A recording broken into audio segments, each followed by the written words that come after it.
wonder how you got awesome graphics on your desktop computer, if you wanted to play games or watch movies, Blu-ray movies, or anything like that, most desktop computers do not come equipped with the right video cards to do this. So today I'm going to take you through and show you how to install a dedicated graphics card onto your computer. First and foremost, you always need to worry about safety with your computer. First, you need to disconnect all power supplies leading up to the computers. It's a good idea to unhook all your cables, your Ethernet cable, anything connected to any your mouse, your keyboard, or anything like that, just in case static electricity would happen to go through your computer. That way you don't fry everything. So first and foremost, I've went, and as you can see, I've disconnected all the wires off of my computer. The very next step that you're going to do is I have right here an NVIDIA dedicated graphics card, and you need to read the instructions because most of them, they take a special power supply. My desktop computer came with a stock 245 watt power supply, which if you look, your power supply is right here. It takes power to every single piece of hardware to your computer. And so whenever you read the book and everything, it'll give you the recommended wattage, and then you will have to go get a whole other power supply for that. I upgraded mine to a 24-pin 400 watt power supply. And they're really easy to change. They usually just come bolted or screwed in back here with 4 screws. Once you undo the 4 screws, you can pull it out this way through your tower. And just all you got to do is, they're all universal. They all bolt up to the same.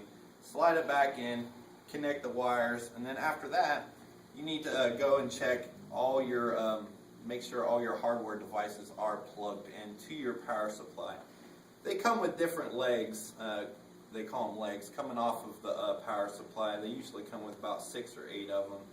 You'll need one to go to your motherboard, one to go to your hard drive, one to go to your CD-ROM, and then usually they'll come with extras. That way, in case you would like to hook up some extra hard drives or dedicated video cards or sound cards and stuff like that. So I've already went ahead and I got my power supply in here. Your video cards usually come in a plastic bag that is, it's a special kind of plastic bag to keep from static electricity being able to damage it or anything. Of course, you can also see that this one comes with a 50 millimeter cooling fan. So whenever you get a high-end video card, you're always going to have to worry about cooling problems. Of course, this one comes with, once you install this, it has some software that gets loaded onto your computer, so you can always check the temperature for your hardware device. It usually wants to stay around at the most maybe 110 degrees Fahrenheit. Anything more than that, it can start to do damage to not only your video card but your desktop computer also. So once you've got all that taken care of and you have all your power supply hooked up to everything that needs to be hooked up, what I went ahead and did is, usually on your towers, there's 2 screws in the back, which you can see that I've already disconnected them here on the back. One is here, and the other one has to do with this slide right here, and this slide will help hold in our video card once we install it. Now, once you get that all taken care of and you get the side off, of course mine is just a little bit dusty. Probably a good idea is to get some compressed air and blow out all the excess dust and everything else like that, because dust clogging up air holes will also cause your computer to overheat, and you don't want that. It could even, in some cases, even cause a fire, which would probably damage everything. So once you get that done, you're going to want to look, and you have inside what's called a DVI Express slot. It has a little tab to help, once you put your card down in it, you're supposed to pop it up, and it's supposed to help keep this thing in place. So simply after you get done taking the side off, getting it all cleaned out, you take your card like this, and also you want to look at the bottom. On a DVI Express slot, it has a long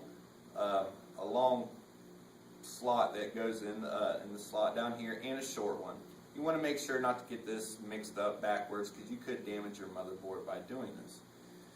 Now, all we have to do is simply maneuver this in here behind all the wires, and also, very important thing, make sure not to get none of your wires to lay on top of the fan. Friction will cause that to show bare metal touching other bare metal, and eventually something will catch on fire. So, I'm going to maneuver this down through my tower, making sure not to unhook any wires as I'm doing this.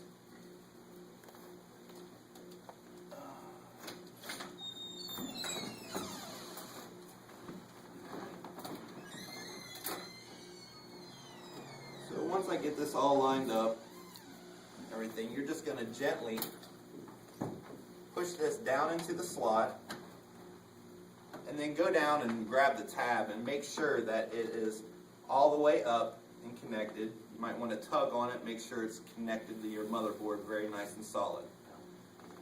Once you do that, what you're going to want to do is, here I have this tab for the back. This is what helps also hold in the video card. So once I get the video card in there, make sure, oh, I forgot, I already popped off a metal tab back here. All desktop computers have these removable metal tabs for whenever you want to add stuff such as a video card and also sound cards. Simply just take a flathead screwdriver and they pull off. It's like they have perforated lines that helps keep them in there. And you don't want to pop off any more than you have to because of cooling issues. So once we get that taken care of, we will simply, slide this back into place. Take our screw this back in to hold this in place.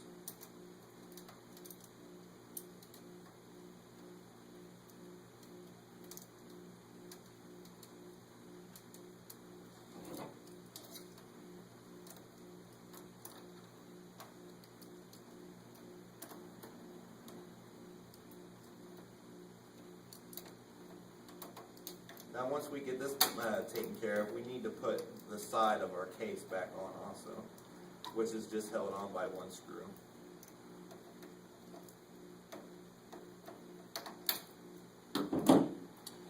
And these side panels, they usually just slide on.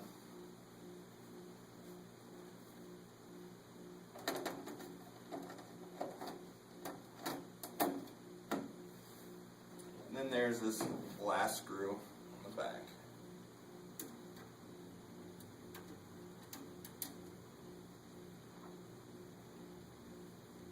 Now once all this is done, you want to check and make sure, kind of push on your video card, make sure that it's still secure in there.